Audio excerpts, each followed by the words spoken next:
Your 2021-2023 Hyundai Santa Fe key fob uses a CR20032 battery.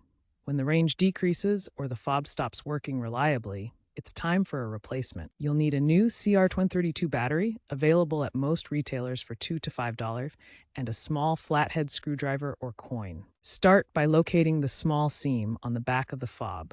Carefully pry it open using the screwdriver or coin, being gentle to avoid damaging the plastic. Inside, you'll see the battery.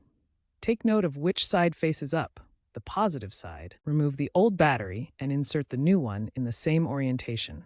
Close the fob securely until it clicks back together. Test the fob to ensure it's working correctly by pressing the buttons and looking for the LED light to illuminate. If it doesn't work, double-check the battery orientation. If the key fob still doesn't work after replacing the battery, check the battery quality first. Make sure it's brand new and from a reputable brand like Energizer.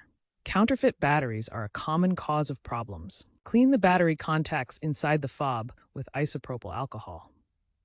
Corrosion or dirt can prevent proper connection even with a new battery. For persistent issues, reprogram the key fob, especially after extreme temperature exposure.